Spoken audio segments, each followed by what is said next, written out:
गांव में fashion show. शहर की फैशन डिजाइनर रितु की शादी गांव के जमींदार शेर सिंह से हो जाती है, लेकिन शहरी कामकाजी रितु का गांव में मन नहीं लगता। क्या सासू माँ, ये गांव में तो कुछ नहीं है, मेरा दिल ही नहीं लगता यहाँ, क्या करूं मैं? अरे बेटा, जहाँ पति का कारोबार बीवी तो वही अच्छी लगती है ना। अब हम लोग इतने पैसे वाले हैं कि गांव में मेरे बेटे लायक लड़की ही नहीं मिली। अरे माँ, मैं तो ये बोल रही हूँ कि क्या करूं जिससे मेरा थोड़ा दिल लगे। अरे बेटा, मैं भी शहर की थी, यहाँ आकर मैंने गांव में स्कूल खोल लिया। बच्चों को पढ़ाती थी तो मन लग जाता था। तू भी कुछ देख ले जिससे गांव की बहू बेटियों का भला हो जाए और तेरे जमींदार ससुर जी का नाम भी हो जाए। रितु क्या करती?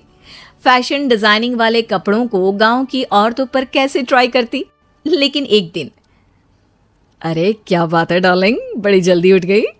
और ये हाथ में फेविकॉल और कागज कहाँ जा रही हो? मैंने सोच लिया है कि मैं अपना फैशन बुटीक खोलूंगी।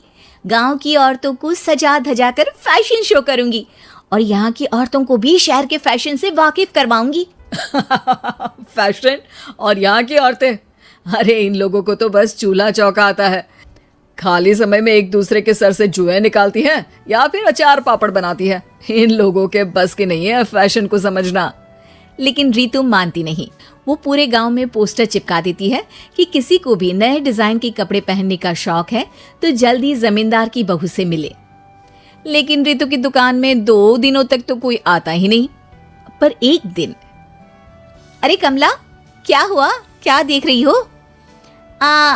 ये पुतला देख रहा है दीदी। क्या दिख रहा है इसमें ऐसा? अब देखो तो दीदी, ये पुतला मेरे जैसा ही है ना, पतला दुबला लंबा, बस मैं काली और ये गोरा। तो ये बता, इस पुतले के कपड़े तुझे कैसे लग रहे हैं?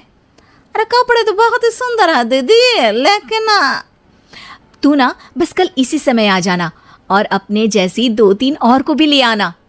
अगले दिन कमला 2 लड़कियों को लेकर आ जाती है। रितु उन लोगों को अपने हाथ के सिले कपड़े पहनाती है और घर भेज देती है। उन लोगों को गांव की दूसरी औरतें भी देखती हैं। और फिर क्या, अगले दिन रितु जब दुकान खोलती है तो सामने बहुत सी औरतें उसके बनाए डिजाइनर कपड़े पहनने को तैयार खड़ी होती हैं। तुम लोगों को कपड़े के साथ ही हल्के मेकअप और स्किन केयर की भी क्लास देनी पड़ेगी।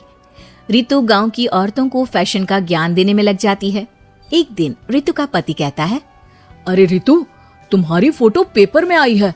क्यों भाई, ऐसा क्या कर दिया मैंने? क्या लिखा है? अरे लिखा है गांव में होगा अब फैशन वीक। अरे हाँ, कल ना कोई फोन आया था मीडिया वालों का, तो मैंने भी बोल दिया कि फैशन शो तो अब गांव में होगा। लग रहा है उसी की खबर बना दी है। तभी रितु को एक फोन आता है। हेलो, कौन बोल रहा है? जी मैं खामिया बात कर रही हूँ लुक में फैशन वीक से। हम लोगों ने आपका काम देखा।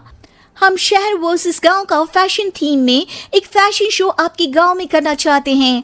अरे वाह, ये तो बहुत ही अच्छी बात है। मैं अपनी मॉडल्स के साथ शो में हिस्सा जरूर लूंगी। बस अब क्या था, वो दिन भी आ जाता है जब रितु की गांव की गोरी शहर की छोरी के साथ स्टेज शो में हिस्सा लेती हैं। शो के बाद, अरे आपकी वो जो कलेक्शन है ना, मैं उसकी पूरी सीरीज खरीदना चाहती हूँ। सच में आपने वो कपड़े डिजाइन करे जो आज के लोग आसानी से घर और बाजार में पहन सकते हैं। और बजट में भी है। हम भारतीयों के लिए तो ये डिजाइन बेस्ट है जी। वैसे आपने क्या सोचकर ये कपड़े बनाए और आप इसे कितना आगे और लेकर जाना चाहती हैं? औरतें और फैशन एक दूसरे के पर्यायवाची है, तो ये किसने कहा कि गांव की औरतों को डिजाइनर कपड़े पहनने का हक नहीं? मेरा मानना है कि शौक सभी औरतों में होता है।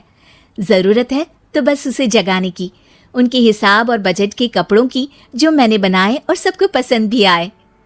अब रितु का गांव हर जगह प्रसिद्ध है, ना सिर्फ रितु के लिए बल्कि वहां की औरतों की फैशन के लिए भी।